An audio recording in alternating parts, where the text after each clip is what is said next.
But what are the solutions, though? I mean, what do we do? I mean, how do you get change in this environment? Well, you keep pushing the envelope. I ask. You keep telling them, you know, stop it. You know, these are the facts. If you don't like it, deal with it. And yes, sometimes you lose friends. In other cases, you don't. There are people who are reasonable. Yeah, I'm going to give you an example. There is an institution in the US, a major development institution, that has the money and doesn't want to put it on these leveraging issues. So I had enough. So I told them, you know what, forget it. I've been working with you for 7 years, and I'm giving a lot of my effort to these things, and you haven't invested more than $10 million on this anywhere in the world. And I'm giving you the facts. I'm giving you not just the solution. I mean, it's really not just irritating, it is empowering. Others listen. I mean, we did another institution based in Europe, saw the evidence, and they say, oh my God, you're telling me that with $200,000 you can get 20,000 people to get to open bank accounts, and this is the evidence. Yes, okay, here is the check, bam, bam. So you keep pushing the envelope, you compromise. Sometimes I have to compromise. Now, what do I compromise? That's a good question. I think in some cases, I have to compromise with the fact that I cannot get to do everything I want to do. In other cases, I have to, close my mouth when they say, but we cannot talk about illegal migrants. I have to deal with that. But there are fundamentals that you don't compromise about. For example, the fact that there is a fairness issue to dealing with financial inclusion.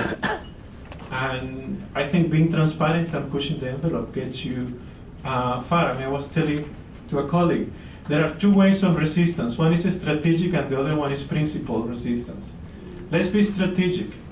Let's damn the globalization people who are screwing the world, but let's be strategic and have lunch with them. And let them pay for the dinner too. Okay, that's good.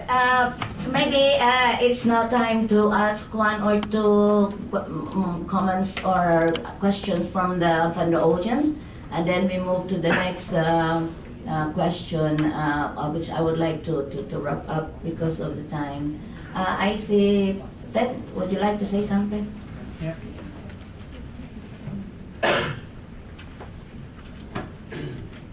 It just strikes me that the whole day the word migrant rights, the rights of migrant workers, hasn't been mentioned, which is usually one of the first concepts you hear.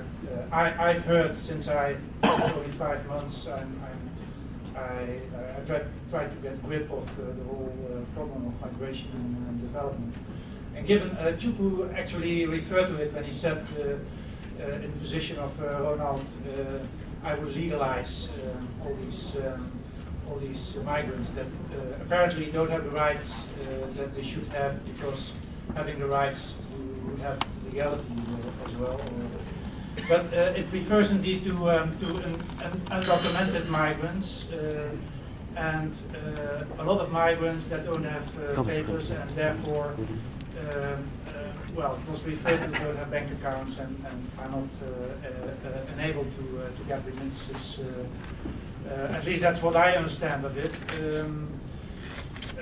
This has to do with the ratification of the Convention of Migrant Workers and their families, which is a major issue. And having Ronald at the table, we know that a range of developing countries have signed the convention or ratified the convention, but none of the northern countries haven't done that. And if it's true that it's so important, also in terms of getting more money to the south in the form of remittances, why are so few northern governments, including the Dutch government, not ratifying the convention and enabling that way more remittances flowing to the south? If this is logic, I don't know. That's why you are the panel and the expert, and I'm just a beginner.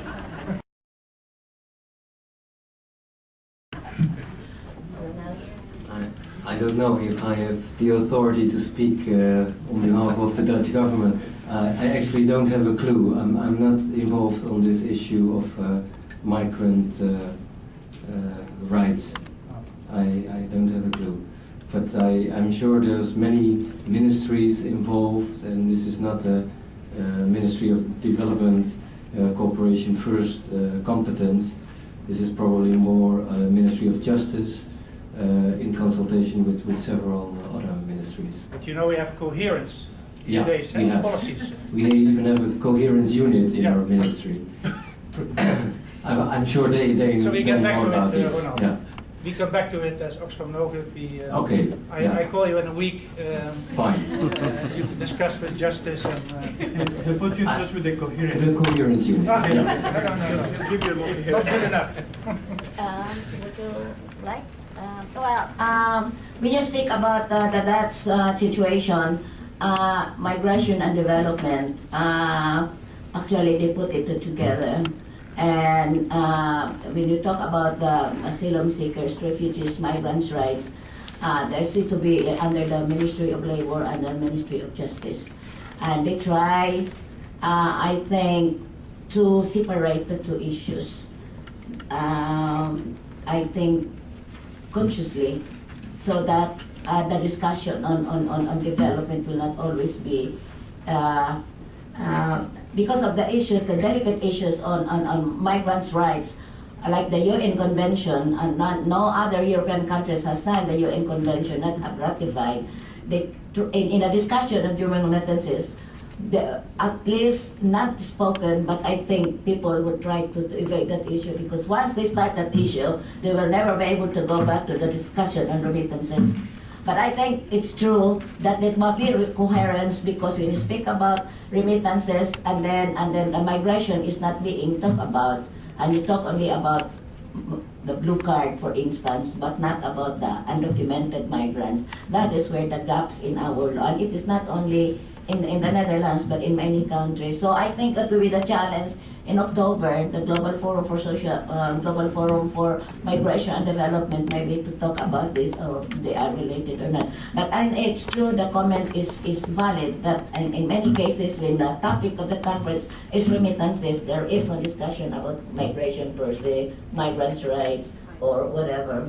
And we learn to accept that. If it is correct or not, that would be the issue in the future to discuss about. Okay. Any other one more question? Ali? Ali is from Pearl of Africa, Uganda. Yeah, thank you very much, Laila. Mine is not really a question, but I'm arguing a part of what Cassia said. It's to complement what has been said here.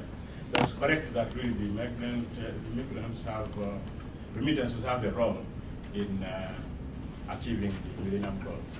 I'll share with you a short story of a friend of mine who was married to a Dutch lady. They were so much in love. But this lady could not understand why this man had to keep sending money to Africa. She could not understand why he kept calling Africa, finding out how the mother is. He said, but they don't call you. Why do you call them? Eh? Why don't they send you money also? Should you be the one to send money? That's very unfair for us as a family. So they ended up divorcing each other. But then, you know, the man would understand the problem very well at home, that the mother is sick, or there's no fees, and send the money. I'll give an example of Uganda, and the third Millennium Goal, that is the gender. We have this problem of the 20-year war in northern Uganda, where these girls were used as sex slaves. Me, as a Ugandan who has a relative who has been used as a sex slave, understand it much better than the other people, than people in the West, who will sit in the office and make policies for us. So I think the best way is to mobilize us, is to organize us with the migrant organizations in order to help in achieving the Millennium Goals. Thank you very much.